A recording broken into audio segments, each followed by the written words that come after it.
and some of the great things that people are doing there. But obviously, he scuttled back when everyone realized how serious a situation we were dealing with, and is going to be firmly on the ground here in the Commonwealth until this situation is better. All right, we've had our colleague Ed Harding out in Springfield this evening for us, and Ed, you've kind of given us a tour of, unfortunately, some of the devastating damage, and you've probably moved locations yet again. Tell us where you are and what we're looking at.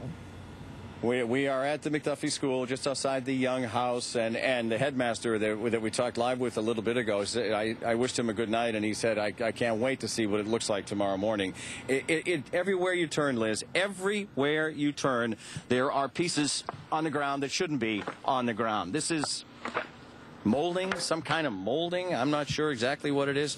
A shingle on the side of this majestic building just tossed into the parking lot like it was cardboard. And look deep inside the tree here. I'm going to get poked as I walk inside there. But look deep inside the tree here, and that's a decorative part of the ceiling. I've walked around the building to try to find out where it came from, and honestly, I can't find where it came from, which says one of two things. It's a bigger building than I can think, or it came from another building, and it landed here. As I said, this is the McDuffie House, and students were in here, and students weathered the storm in here in underground shelters, and News Center 5's Jack Harper has spoken to the people here on campus as they dealt with what went through today, which they must have been horrified by, Jack. It was a scary one, and as you know, it started down around the Hall of Fame. The Basketball Hall of Fame went over that. No damage there. Flipped into the hill, and the rest is history, as they say.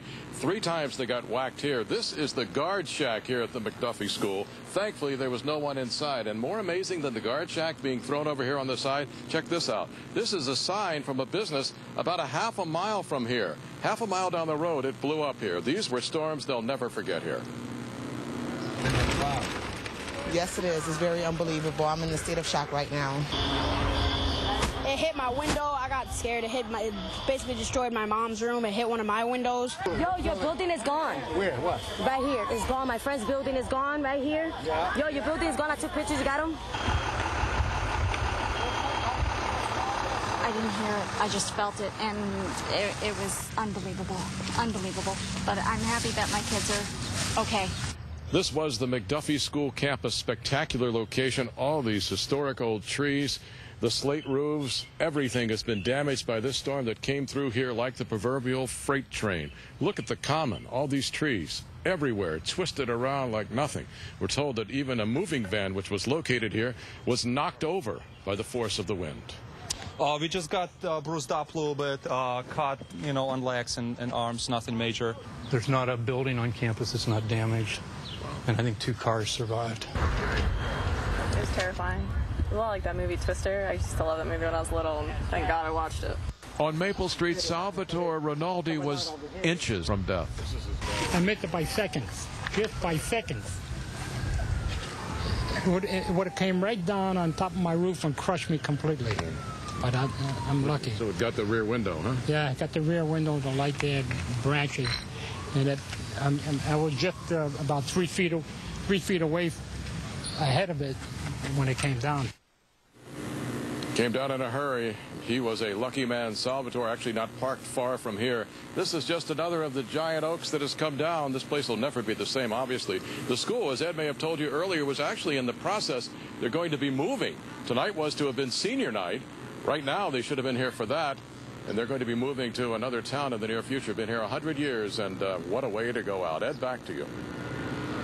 And they're also dealing with graduation, too, Jack. That remains a question mark for the McDuffie School tonight.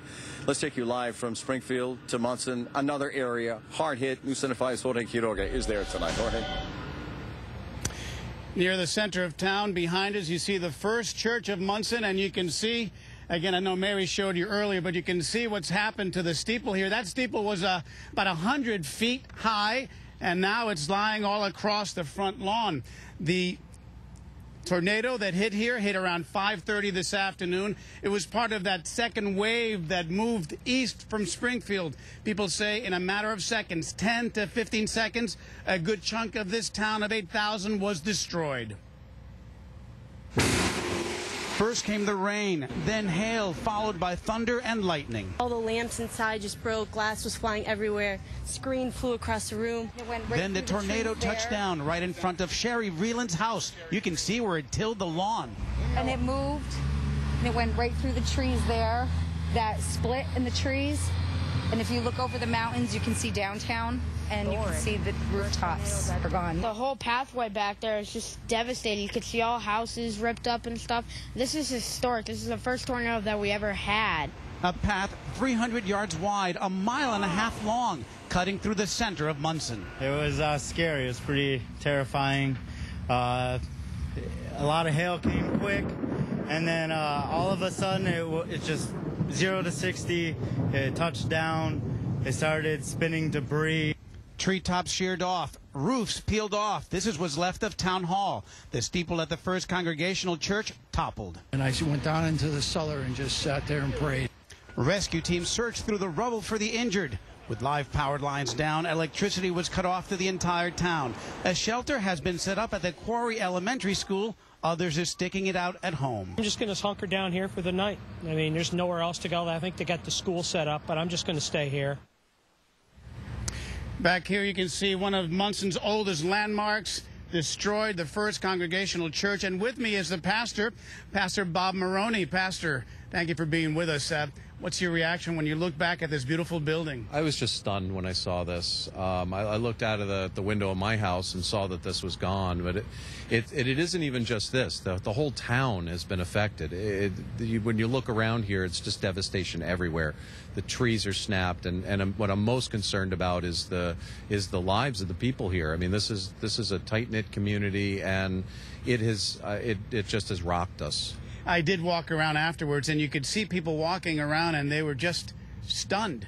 That's stunned, dumbfounded. I mean, we're just disbelief. It just doesn't seem like this could ever happen. And certainly, you know, when we look at news from the Midwest and where tornadoes are much more common, we never expect to see this kind of thing here. Not a rich town. What do you think it'll take to rebuild?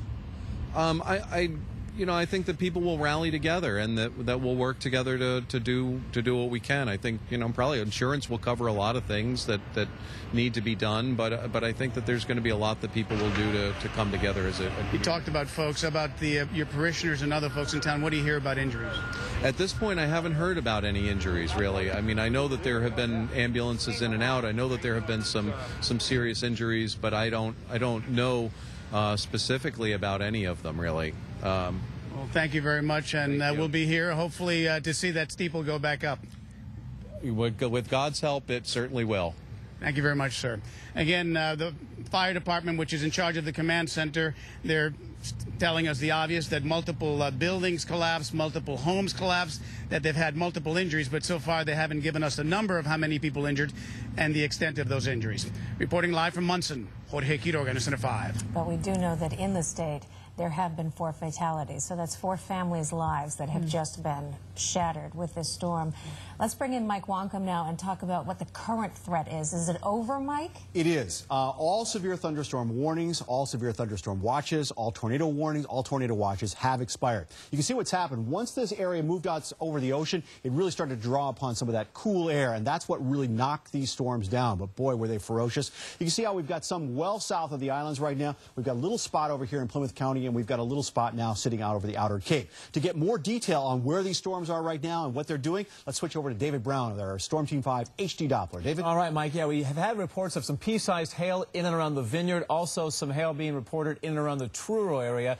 But as we zero in on our Storm Team 5 live Doppler weather radar, that storm has shifted to the east of Wellfleet, to the east of Truro. There is one lonely thunder cell still meandering and menacing parts of the South Shore. This is a small one. It is dropping quite a bit of rain, some vivid lightning. No reports of hail out of this one. This is traveling right along Route 3, traveling to the east at about 35 to 40 miles an hour and traveling over the Kingston area. Other than that, there are some scattered showers and thunderstorms well to the south of the Vineyard, well to the south of Nantucket, in and around the cooler ocean.